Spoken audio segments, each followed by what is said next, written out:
आपकी खुशी में, आपके गम में, आपकी आंसुओं में, आपकी मुस्कुराहटों में, आपके आज में, आपके कल में, आपके साथ होगी एक कहानी और मैं। सवेरे किरणमयी थके अलसाए शरीर से काम कर रही थी। कामिनी मकान वाली आकर दरवाजे के सामने खड़ी होकर खूब हंसकर बोली, चला गया छोकरा? आफत दूर हुई। कल तो मुझे मारने को ही तैयार हो गया था। अरे तेरा काम है औरत रखना। बकरों से यदि जो पर दंवरी चल सकती है तो लोग बैल क्यों नहीं पालते? किरणमयी ने पूछा। किसने कहा कि वो चला गया? मकान वाली ने हंसकर आंखें मटका कर कहा, लो, अब नखरा करने की आवश्यकता नहीं है। किसने कहा? मैं हूँ मकान वाली, मुझसे कौन कहेगा? मैंने अपने कानों से सुना है। नहीं तो क्या इतने दिनों तक मैं ये मकान रख सकती थी?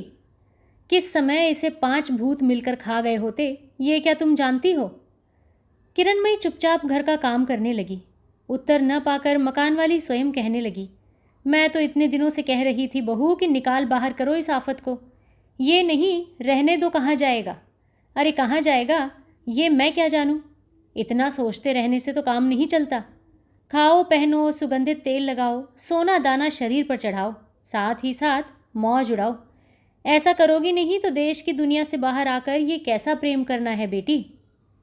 किरणमयी ने केवल एक बार मुंह ऊपर उठाकर अपनी आंखें झुका ली। मकान वाली ने समझा कि उसकी बहुदर्शिता की उपदेशावली काम कर रही है। और ये क्या बेटी, तुम्हारा प्रेम करने का समय है? अभी तो चढ़ी जवानी है, इस समय तो दोनों हाथों से लूटोगी। इसके बाद 2 पैसे हाथ में रखकर चैन से बैठना, उम्र चढ़ जाने पर प्रेम करना। तुमको मना कौन करता है? हाथ में पैसे रहने पर क्या छोकरों का अभाव रहेगा? कितने चाहिए? तब तो दोनों पांव एकत्र करके उठ न सकोगी। किरणमयी अनमनस्क सी थी। क्या पता सभी बातें उनके कानों में पहुंची या नहीं, लेकिन उसने कोई बात नहीं कही। मकान वाली को अपने घर का काम धंधा करना था, इसलिए वो देर न कर सकने के कारण दोपहर को फिर आने को कहकर चली गई। इस मकान में रहने वाले प्रायः सभी कारखाने में नौकरी करते हैं। सवेरे काम पर जाते हैं, दोपहर को खाने की छुट्टी मिलने पर घर चले आते हैं और स्नान भोजन करके फिर काम पर चले जाते हैं। संध्या के समय कुछ पूर्व उन्हें छुट्टी मिलती है। आज भी सवेरे उनके काम पर चले जाने पर 2-2:30 बजे के बाद मकान वाली आकर फिर दरवाजे के पास खड़ी हो गई। मधुर कंठ से उसने कहा, खाना पीना हो गया बहू?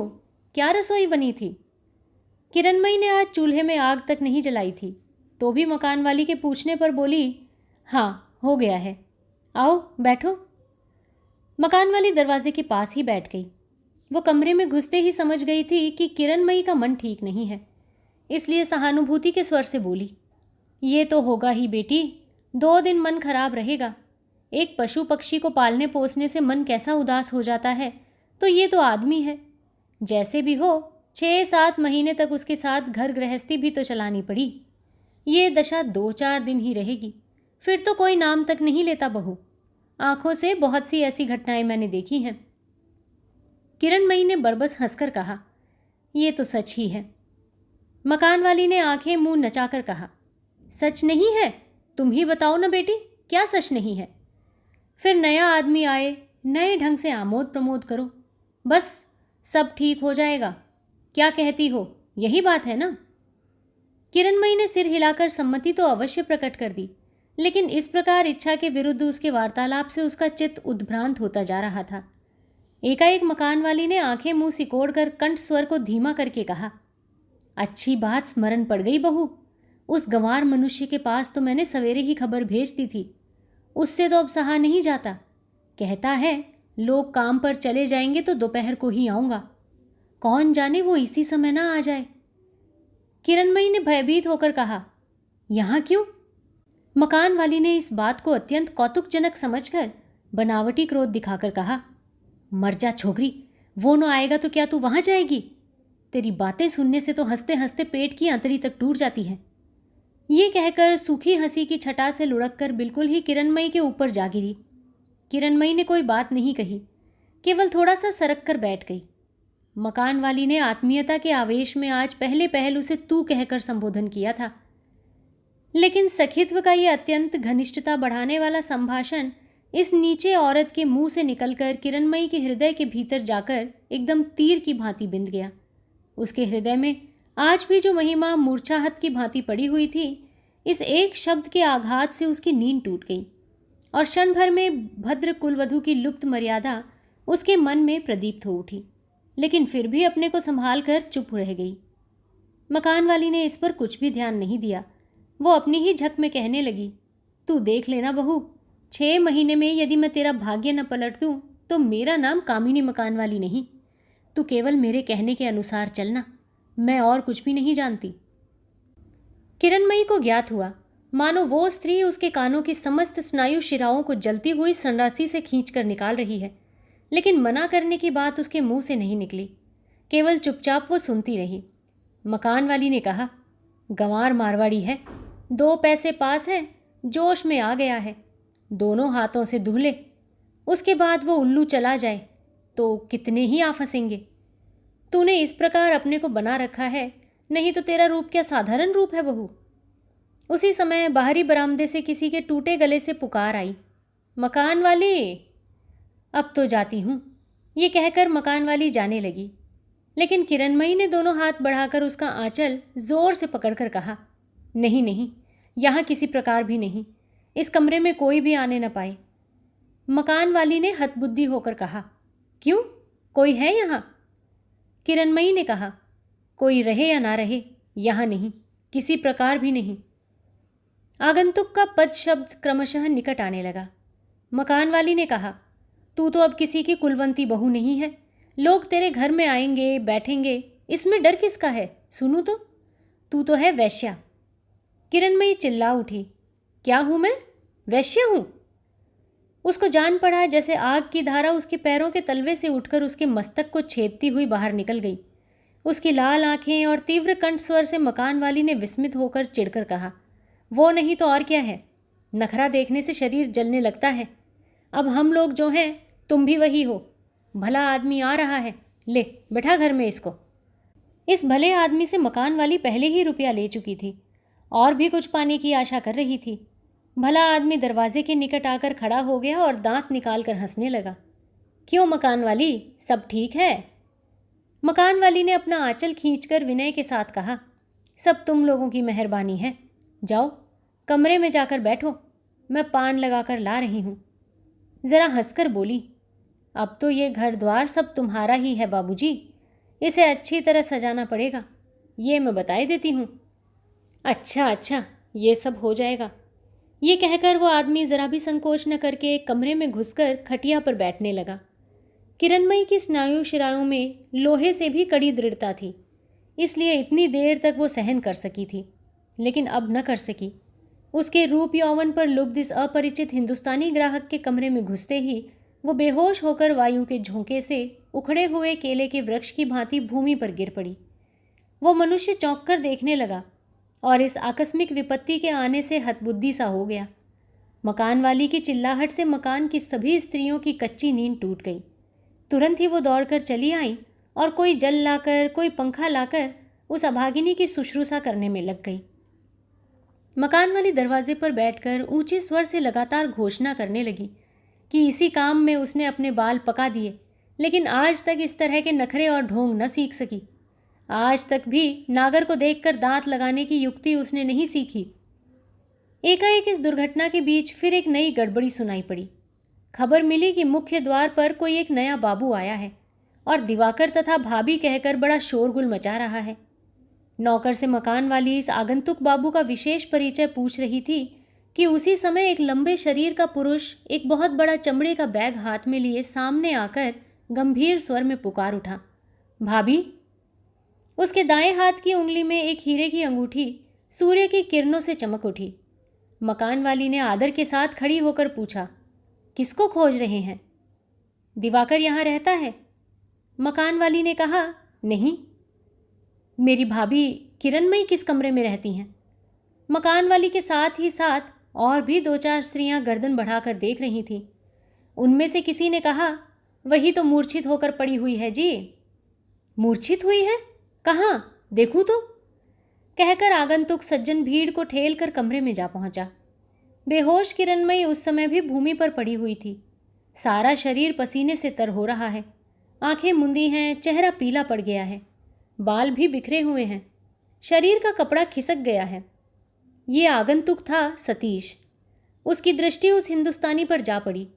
इस समय वो पास आकर टकटकी लगाए किरणमयी को देख रहा था। सतीश ने विस्मित और अत्यंत क्रुद्ध होकर पूछा, कौन है तू?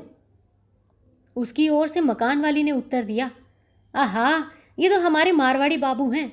वही तो। लेकिन परिचय देना समाप्त होने के पूर्व ही सतीश ने उस व्यक्ति को दरवाज़ा खोल कर कहा, बाहर निकल। मारवाड़ी के पास रुपए हैं।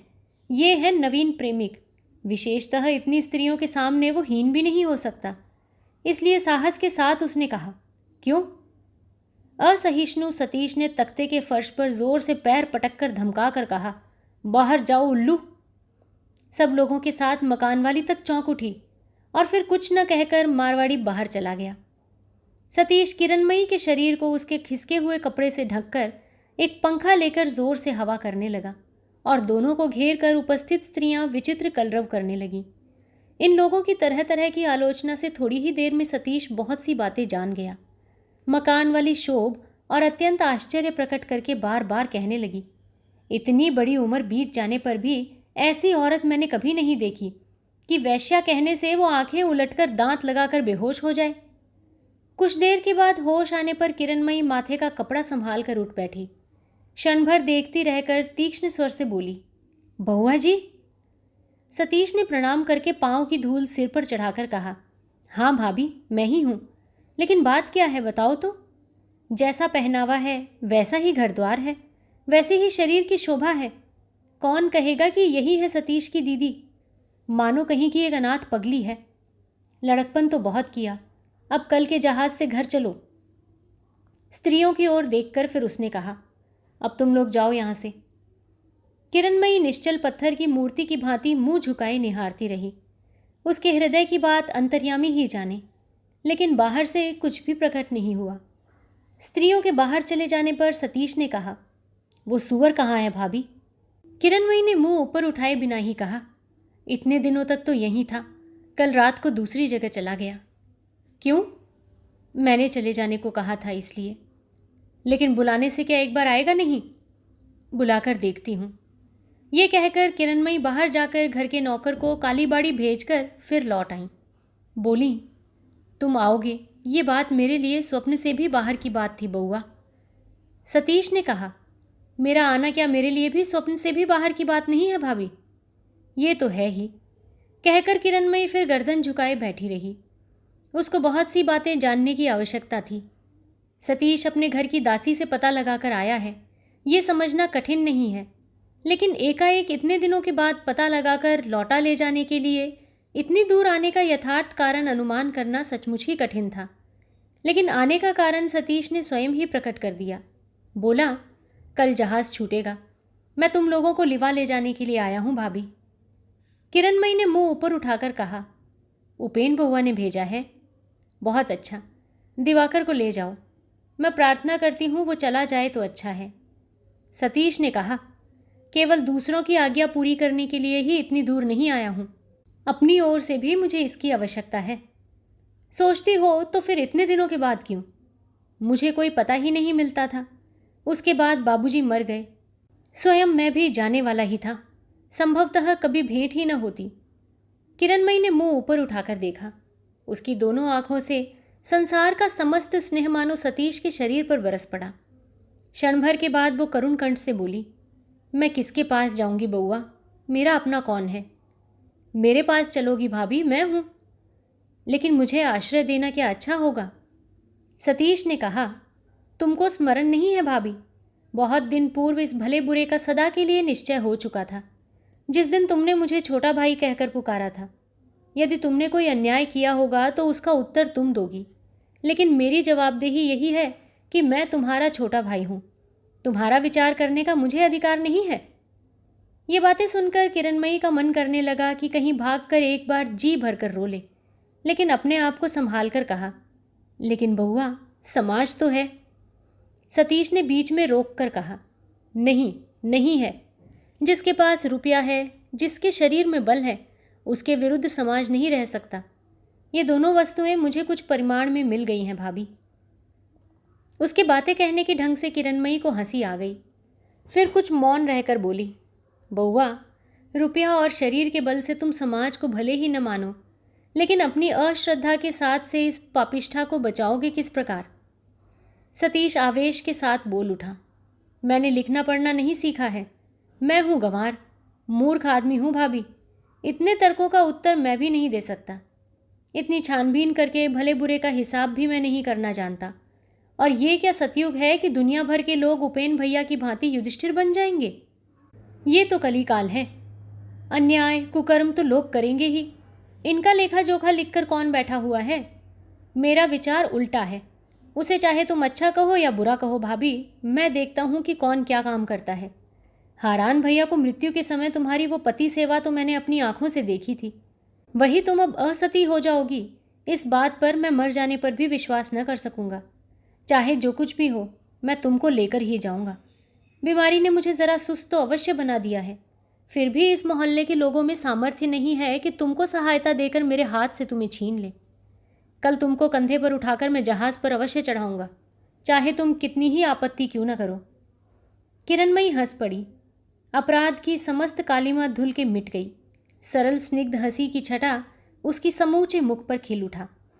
क्षण भर के लिए जान पड़ा मानो कोई भी निंदनीय कार्य उसने नहीं किया। केवल रुष्ट होकर 2 दिन के लिए ससुराल से अपने मायके चली आई थी। स्नेहमयी देवर लौटा के ले जाने के लिए प्रार्थना कर रहा है। उसी समय किवाड़ के भीतर से पुकार कर दिवाकर कमरे में आया। उसने कहा, मुझे तुमने बुलवाया था। ये कहने के साथ ही खटिया पर उसकी दृष्टि पड़ी। वो इस प्रकार चौंक पड़ा मानो भूत देखने से कोई चौंक जाता है। बाहर के उजाले से कमरे के अंधकार में प्रवेश करके उसने पहले सतीश को नहीं देखा था। अब पहचान कर उसका चेहरा पीला पड़ गया। सतीश ने हंसकर बोला, मैं उपेन भैया नहीं हूँ, सतीश भैया हूँ, कुकर्मों का राजा। बैठ, उपेन भैया का परवान लेकर आया हूँ। कल प्रातः ही 6:30 बजे के पहले पहला जहाज़ छूटेगा, स्मरण रखना। दिवाकर वहीं बैठ गया। दोनों घुटनों के बीच मुंह छिपाकर बड़ी देर के बाद उसने कहा, मैं नहीं जाऊंगा सतीश भैया, मैं नहीं जाऊंगा। सतीश ने कहा, तेरा सिर जाएगा। उपेन भैया की आज्ञा है, जीवित या मृत विद्रोही दिवाकर का सिर चाहिए ही। दिवाकर ने कहा, तो उसका सिर ही ले जाना सतीश भैया, उसे मैं सवेरे 6 बजे के भीतर ही लाकर दे दूंगा। सतीश ने एक प्रकार की आवाज़ निकालकर कहा, अरे बाप रे, लड़के का क्रोध तो देखो। लेकिन तू जाएगा क्यों नहीं? दिवाकर ने कहा, तुम क्या पागल हो सतीश भैया? संसार में क्या मेरा कोई हक है जिसके पास मैं अब जाकर सिर ऊंचा करके खड़ा हो सकूं? सतीश ने कहा, ठीक है, सिर ऊंचा करने में आपत्ति हो तो झुकाकर ही खड़े रहना, लेकिन तुझे जाना तो होगा ही। अरे तूने ऐसा कौन सा बहुत बुरा काम किया है कि लज्जा से मरता जा रहा है? इतने ही दिनों में जो सब विचित्र कर्म मैंने कर डाले हैं, वहाँ चलकर उन सब का हाल सुन लेना। पंचमकार तब सब, भूत सिद्धि, बैताल सिद्धि, इन सब का नाम तुमने सुना है कभी? ले चल, उपेन भैया अब वही उपेन भैया नहीं है। हम 5 आदमियों ने मिलकर उनको एक तरह से ठीक बना दिया है। भाभी, जो कुछ ले चलना है ले लो, मैं टिकट खरीदने जा रहा हूँ। उसकी अंतिम बात किरणमयी के कानों में खटक गई। उसने पूछा, ठीक बना देने का क्या अर्थ है बउआ? सतीश ने हंसकर कहा, चलने पर ही तुम देख सकोगी भाभी। उसकी सूखी हंसी को लक्ष्य कर क्षण भर मौन रहकर किरणमयी ने कहा, लेकिन मैंने तो तुमको कह दिया बउआ, मैं न जा सकूंगी। दिवाकर ने भी दृढ़ स्वर से कहा, मैं भी किसी प्रकार नहीं जाऊंगा सतीश भैया, तुम झूठ मूठ मेरे लिए रुपया नष्ट मत करो। सतीश उठने जा रहा था, हताश भाव से बैठ गया। उपेंद्र की बीमारी की बात अब तक उसने छिपा रखी थी, लेकिन अब छिपा रखना संभव नहीं रहा। उसने कहा, मैं बड़े गर्व के साथ कह आया हूँ कि उन लोगों को लाऊंगा ही। मेरी बात तुम लोग भले ही न रखो, लेकिन उन्होंने क्या तुम लोगों के प्रति कोई ऐसा बड़ा अपराध किया है कि उनको ये कष्ट तुम लोगों को देना पड़ेगा? मेरे अकेले लौट जाने से उनका कितना दुख होगा, ये तो मैं अपनी आंखों से ही देख आया हूँ। दिवाकर, ऐसा अधर्म मत कर रे। तुझे देखने के लिए ही उनका प्राण अभी तक अटका हुआ है, नहीं तो बहुत पहले ही चला गया होता। दोनों सुनने वाले एक ही साथ धीरे से चीख उठे। सतीश कहने लगा, इसी माघ के अंत में यक्ष्मा रोग से पशु भाभी स्वर्ग को सिधार गईं। तभी समझ गया कि उपेन भैया भी चले जाएंगे, लेकिन उनके जाने की इतनी शीघ्रता है, ये बात हम लोगों में कोई भी नहीं जानता था। वो बराबर से ही कम बातें करते हैं। स्वर्ग का रथ बिल्कुल ही दरवाजे पर न आने तक उन्होंने एक भी खबर नहीं दी कि उनका सब कुछ तैयार है। तुझे डर नहीं है रे दिवाकर? निर्भय होकर तू चल। हमारे वो उपेन भैया अब नहीं हैं। अब सहस्त्रों अपराधों को भी वो अपराध नहीं मानते, केवल मुस्कुराते रहते हैं। छी छी, इस धूल बालू पर इस प्रकार तुम मत लोटो भाभी। अच्छा, हम लोग बाहर जा रहे हैं, तुम लेटो, उठो मत। ये कहकर झटपट उठकर सतीश उसके पाँव को जोर से छूकर ही समझ गया कि किरणमयी बेहोश होकर पड़ी हुई है, स्वेच्छा से भूमि पर लेटी हुई नहीं है। सतीश और दिवाकर दोनों ही एक दूसरे के मुंह की ओर निहारते स्तब्ध भाव से खड़े रहे। कुछ देर बाद सतीश ने धीरे से कहा, ठीक यही भय था मुझे दिवाकर। मैं जानता था कि ये खबर वो सह नहीं सकेंगी। दिवाकर ने चकित होकर सतीश के मुंह की ओर देखा। सतीश ने आश्चर्य में पड़कर कहा, इतने दिन निकट रहकर भी तुझे मालूम नहीं हुआ दिवाकर, और भय होता है कि संभवतः भाभी को मार डालने के लिए ही ले जा रहा हूँ। लेकिन तो भी लेके जाना ही पड़ेगा। इस संसार में दो आदमी इस शोक को सह न सकेंगे, लेकिन एक तो स्वर्ग में है और दूसरी। लेकिन जा, तू पानी ले आ दिवाकर, मैं हवा करता हूँ। ये क्या रे, तू कुछ बोलता क्यों नहीं? एकाएक दिवाकर सिर से पैर तक कांप उठा। दूसरे ही क्षण वो अचेतन किरणमयी के पैरों पर औंधा होकर गिरकर कहने लगा, मैं अब समझ गया हूँ भाभी, तुम मेरी पूजनीय गुरुजन हो, तो फिर क्यों इतने दिन छिपाकर तुमने मुझे नरक में डुबोया? मैं इस महापाप से कैसे छुटकारा पाऊंगा भाभी? उपेंद्र ने कहा था, सावित्री मेरी इन थोड़ी सी हड्डियों को गंगा जी में डाल देना बहन। बहुत सी ज्वालाओं से जल रहा हूँ, कुछ भी तो ठंडा हो सकूंगा। सावित्री को वह आजकल कभी तो तुम कभी तू, जो भी मुंह से निकलता था वही कहकर पुकारते थे। सावित्री ने उनकी इस अंतिम इच्छा और अंतिम चिकित्सा के लिए कुछ दिन हुए कलकत्ता के जोड़ा साखू मोहल्ले में एक मकान किराए पर ले रखा था। आज संध्या के बाद वर्षा की एक झड़ी हो गई थी, पर आकाश के बादल फटे नहीं थे। उपेंद्र ने बहुत देर के बाद अपनी थकी हुई दोनों आंखें खोलकर कहा, सामने की खिड़की तू जरा खोल दे बहन, उस बड़े तारे को एक बार देख लूं। सावित्री ने उनके माथे पर से रूखे बालों को धीरे धीरे हटाते हुए मृदु स्वर से कहा, शरीर में ठंडी हवा लगेगी भैया। लगने दो बहन, अब उससे मुझे भय क्या है? आज ही केवल उसे भय नहीं है, ऐसा नहीं। जिस दिन सुरबाला चली गई उसी दिन से नहीं है, लेकिन इसीलिए तो सावित्री का भय दूर नहीं हुआ है। जब तक सांसा तब तक आशा, संभवतः यही उसे मान्य है। इसी कारण जबकि मृत्यु सिराहने के पास उसके साथ सामान आकर जमा कर बैठ गई है, तब भी वो तुच्छ ठंडी हवा नाक के अंदर आने देने का साहस नहीं कर पा रही है।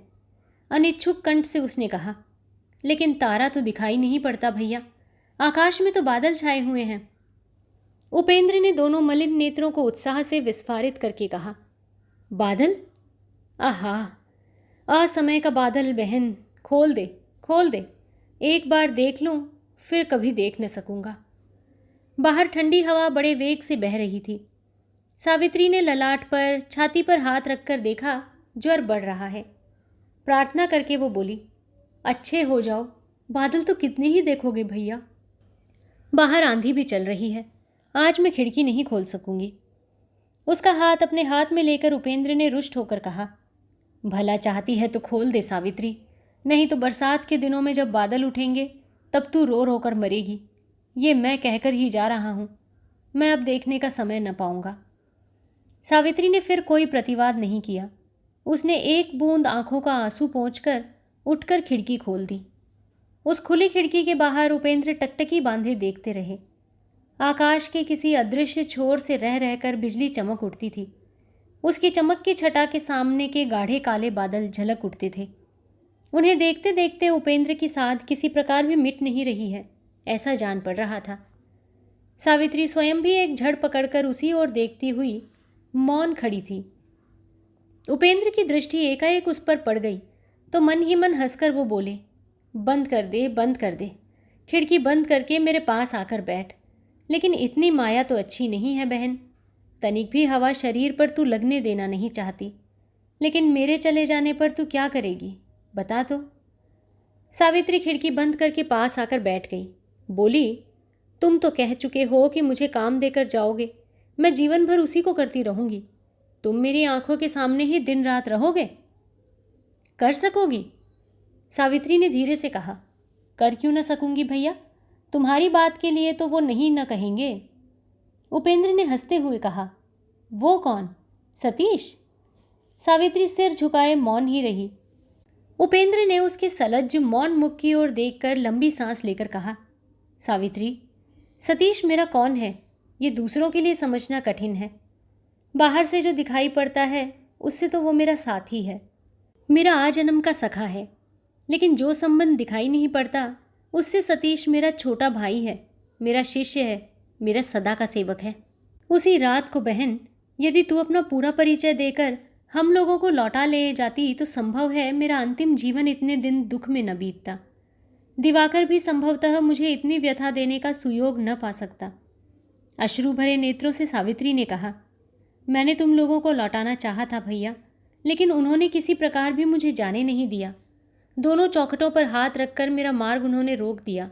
कहा, उनके सामने जाने से उनका अपमान करना होगा। उनकी इच्छा, कहकर उपेंद्र चुप हो गए। घर पर उपेंद्र के पिता शिव प्रसाद गठिया रोग से शैया पर पड़े हुए थे। गृहस्थी का काम धंधा छोड़कर महेश्वरी उनके साथ न आ सकी थी, लेकिन मंझले भाई अभिभावक बनकर कलकत्ता के डेरे पर थे। उनके और एक दूसरे मनुष्य के पैरों की आहट सीढ़ी पर सुनाई पड़ी। दूसरे ही क्षण वो कविराज को साथ लिए कमरे में आ गए। कविराज ने उपेंद्र की नाड़ी देखकर ज्वर की परीक्षा करके ज्यों ही दवा बदलने का प्रस्ताव किया, त्यों ही उपेंद्र ने हाथ जोड़कर कहा, इसके लिए तो मुझे क्षमा करें वैद्य जी, आपसे छिपी तो कुछ है नहीं, फिर भी जाते समय और क्या दुख दीजिएगा। बूढ़े चिकित्सक के नेत्र भर आए। बोले, हम लोग हैं चिकित्सक, अंतिम क्षण तक हमें निराश न होना चाहिए बेटा।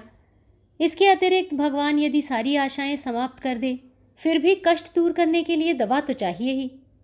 उपेंद्र और प्रतिवाद न करके चुप हो गया। तब दवा बदलकर प्रयोग विधि बताकर चिकित्सक चला गया।